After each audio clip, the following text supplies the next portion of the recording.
দই বড়া খেতে কে না ভালোবাসে, কিন্তু আজকে নিয়ে এসেছি একটা নতুন পদ্ধতির দই বড়া। চলুন শিখে নিই। সূর্যমুখী তেলের মধ্যে জিরে আর সর্ষে এবং কারিপাতা ফোড়ন দিয়ে দিলাম, আর একটি পাত্রের মধ্যে ফ্রেশ দই, বিট লবণ, চিনি দিয়ে ভালো করে ব্লেন্ড করে ওই তড়কাটা এর মধ্যে দিয়ে দেব। আজকে যেটা দিয়ে দই বড়া বানাবো, সাগুদানা, সেটা নিয়ে নিয়েছি। এটার একটা নিয়ম আছে জানেন তো, আপনি এই রেসিপিটার জন্য যতটুকু সাগুদানা ঠিক ততটুকুই জল এইভাবেই ভেজাবেন, তাহলে দেখবেন একদম ড্রাই ড্রাই সাগুদানা ভেজানো হবে। সাগুদানার সঙ্গে দুটো ছোট আলু আর সন্ধক লবণ দিয়ে ভালো করে মেখে নেব। একটা কড়ার মধ্যে তেল গরম করে নেব, সূর্যমুখী তেল গরম করে ছোট ছোট লেচি কেটে দই বড়ার আকারে ভেজে নেব। এই গোটা রেসিপি থেকে যদি সর্ষে এবং বিট লবণ বাদ দেওয়া যায়, এটা কিন্তু আমরা একাদশীর দিন খেতে পারবো। আমার দিদিকে দেখেছি এই রেসিপিটাকে একাদশীর দিন খেতে।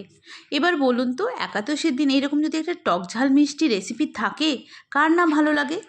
চলুন, এই বলতে বলতে আমাদের ভাজা হয়ে গেছে। আপনাদের দেখিয়ে দিই এরপরে কী করে আমি এখানে ডেকোরেট করছি। দুটো বড়া নিয়ে নিলাম, এরপরে ওই আগের থেকে যে ব্লেন্ড করে রাখা দইটা, ওটাকে নিয়ে নেব।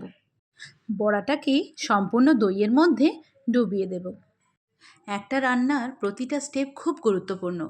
আমি চেষ্টা করি এইটুকু ভিডিওর মধ্যে আপনাকে ছোট ছোট ক্লিপ করে দেখানোর, সম্পূর্ণটা তো দেওয়া যায় না। চলুন আমরা নেক্সট স্টেপে এসে যাই। এরপরে দিয়ে দেবো তেঁতুলের টক মিষ্টি চাটনি, এবং দিয়ে দেবো চিলি ফ্লেক্স এবং বিট লবণ। এরপরে দিয়ে দেবো অল্প জিরে গুঁড়ো, জাস্ট শুকনো খোলায় ভাজা, আর সাজানোর জন্য দিয়ে দেবো ধনেপাতা। সেটা অপশনাল, আপনারা চাইলেও দিতে পারেন আর না হলে নাই। একাদশীর অনেক বিধিনিষেধ থাকে তো, তাই আপনারা সাগুর দই বড়া একাদশী দিন ট্রাই করতে পারেন। আর রেসিপিটা যদি ভালো লাগে আপনাদের, অবশ্যই একটা লাইক এবং কমেন্ট করে আমার পাশে থাকবেন। অসংখ্য ধন্যবাদ এতক্ষণ ভিডিও দেখার জন্য।